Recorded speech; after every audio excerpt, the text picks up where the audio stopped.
সংবাদ সবাইকে স্বাগত জানাচ্ছি। আমি ফিরোজ তোহা। শুরুতেই সংবাদ শিরোনাম জানিয়ে দেব এই মুহূর্তে হাতে পাওয়া সর্বশেষ গুরুত্বপূর্ণ আপডেট। আন্তর্জাতিক সংবাদ। ইরান ইসরায়েল ফিলিস্তিনি ত্রিমুখী যুদ্ধ চলছে।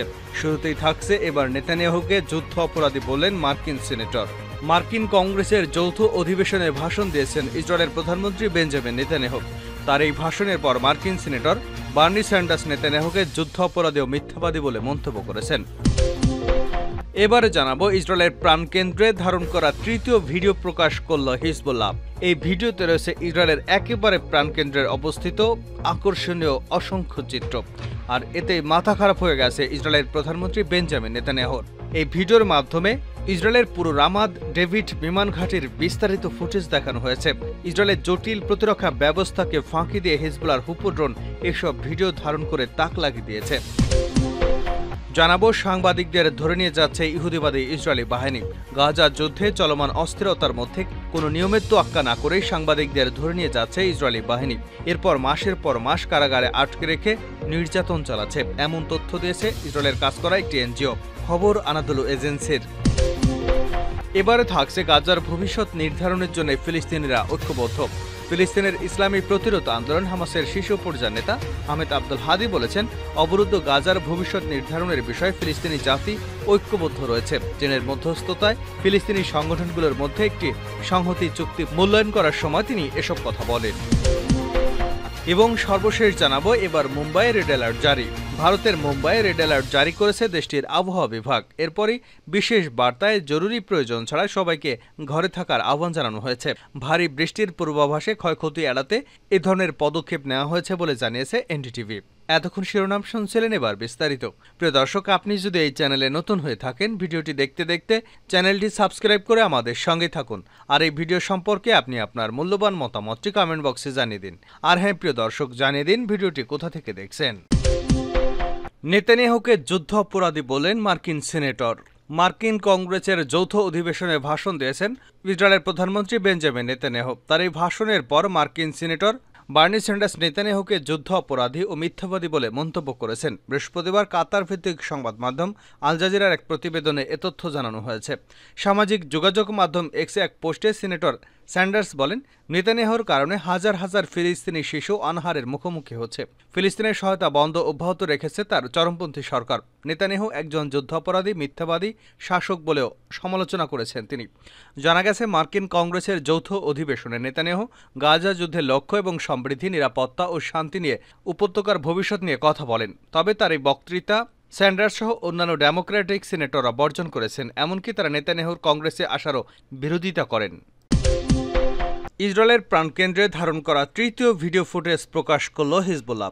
আজ তৃতীয় ভিডিওটি প্রকাশ করেছে লেবাননের প্রতিরোধ আন্দোলন হিজবুল্লাহ। এই ভিডিওতে রয়েছে ইসরায়েলের একেবারে প্রাণকেন্দ্রের বিস্তারিত এবং আকর্ষণীয় অসংখ্য চিত্র। হিজবুল্লাহর সামরিক ইউনিটের গণমাধ্যম বিভাগ এই ভিডিও প্রকাশ করেছে। হুপো জানিয়ে ফিরে এসেছে এই শিরোনামে সিরিজ ভিডিও প্রকাশ করে যাচ্ছে হিজবুল্লাহ সামরিক ইউনিট। ওই সিরিজের তৃতীয় ভিডিও প্রকাশ করল আজ। গতকালও হিজবুল্লাহ তাদের হুগো ভার্সেলেন্স ড্রোনের সাহায্যে ধারণ করা একটি ভিডিও প্রকাশ করেছিল। এই ভিডিওতে ইসরায়েলের পুরো রামাদ ডেভিড বিমান ঘাঁটির বিস্তারিত ফুটেজ দেখানো হয়েছে। ইসরায়েলের জটিল প্রতিরক্ষা ব্যবস্থাকে ফাঁকি দিয়ে হিজবুল্লাহর হুপো ড্রোন এসব ভিডিও ধারণ করে তাক লাগিয়ে দিয়েছে। রামাদ ডেভিড বিমান ঘাঁটিটি লেবানন সীমান্ত থেকে 46 কিলোমিটার দূরে অবস্থিত। এই ঘাঁটিটি ইসরায়েলের উত্তর অংশে অবস্থিত তাদের একমাত্র সামরিক বিমান ঘাঁটি।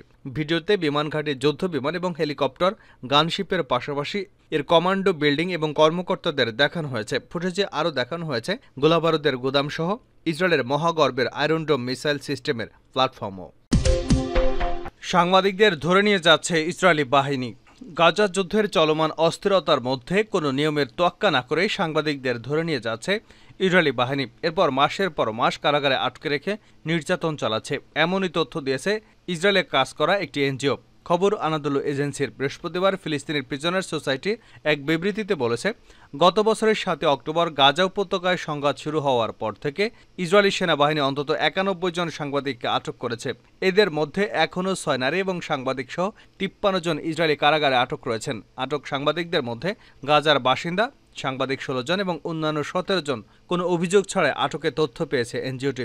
তাদের ইসরায়েলের প্রশাসনিক আটক নীতির অধীনে বিচারের মুখোমুখি করা হয়েছে। ধারণা করা হচ্ছে ভুক্তভোগীদের বিরুদ্ধে কঠোর শাস্তি আরোপ করতে পারে। এজন্য মিথ্যা অভিযোগপত্র প্রস্তুত করতে পারে ইসরায়েলি আইন প্রয়োগকারী সংস্থা। এনজিওটির তথ্য অনুসারে গত বছরের 7 অক্টোবর থেকে অধিকৃত পশ্চিম তীরে ইসরায়েলি সেনাবাহিনী অন্তত 9,800 ফিলিস্তিনিকে গ্রেপ্তার করেছে। ফিলিস্তিনিদের স্বাস্থ্য মন্ত্রণালয়ের মতে অধিকৃত পশ্চিম তীরে ইসরায়েলি সেনাবাহিনীর গুলিতে অন্তত 590 জন ফিলিস্তিনি নিহত এবং প্রায় 5,400 জন আহত হয়েছেন।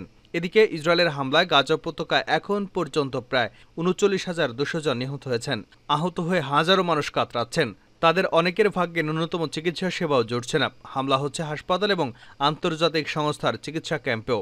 তবে আশার কথা হলো 19 জুলাই আন্তর্জাতিক বিচার আদালত এক যুগান্তকারী রায় দিয়েছে। রায় ফিলিস্তিনি ভূমিতে ইসরায়েল কয়েক দশক ধরে দখলদারিত্বকে অবৈধ বলে ঘোষণা করেছে। এছাড়া পশ্চিম তীর এবং পূর্ব জেরুজালেমে বিদ্যমান সব ইসরায়েলি বসতি সরিয়ে নেওয়ার আহ্বান জানায় আদালত। গাজার ভবিষ্যৎ নির্ধারণের জন্য ফিলিস্তিনিরা ঐক্যবদ্ধ। ফিলিস্তিনের ইসলামী প্রতিরোধ আন্দোলন হামাসের শীর্ষ পর্যায়ের নেতা আহমদ আবদেল হাদি বলেছেন, অবরুদ্ধ গাজার ভবিষ্যৎ নির্ধারণের বিষয়ে ফিলিস্তিনি জাতি ঐক্যবদ্ধ রয়েছে। চীনের মধ্যস্থতায় ফিলিস্তিনি সংগঠনগুলোর মধ্যে একটি সংহতি চুক্তি মূল্যায়ন করার সময় তিনি একথা বলেছেন।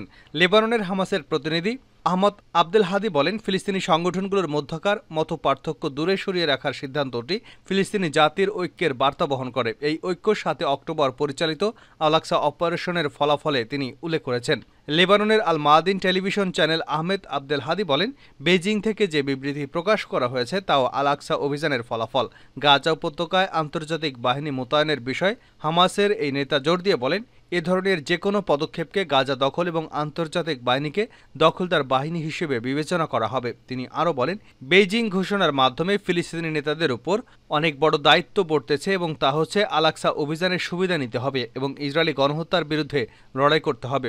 গত 14 জুলাই চীনের রাজধানী বেইজিংয়ে ফিলিস্তিনের বিভিন্ন সংগঠনের নেতারা 2 দিনের জন্য বৈঠক করেন এবং সেখানে গাজাভিত্তিক হামাস ও পশ্চিম তীর ভিত্তিক ফাতা আন্দোলনের একটি সমঝোতা চুক্তিতে পৌঁছান। চুক্তি অনুসারে গাজা যুদ্ধের পর 2 দল মিলে একটি জাতীয় সরকার গঠন করবে। চীনের পররাষ্ট্রমন্ত্রী ওয়াং ই এই বৈঠকের কথা ঘোষণা করেন। মুম্বাই রেড অ্যালার্ট জারি। ভারতের মুম্বাই রেড অ্যালার্ট জারি করেছে দেশটির আবহাওয়া বিভাগ। এরপরই বিশেষ বার্তায় জরুরি প্রয়োজন ছাড়া সবাইকে ঘরে থাকার আহ্বান জানানো হয়েছে। ভারী বৃষ্টির পূর্বাভাসে ক্ষয়ক্ষতি এড়াতে এ ধরনের পদক্ষেপ নেওয়া হয়েছে বলে জানিয়েছে এনডিটিভি।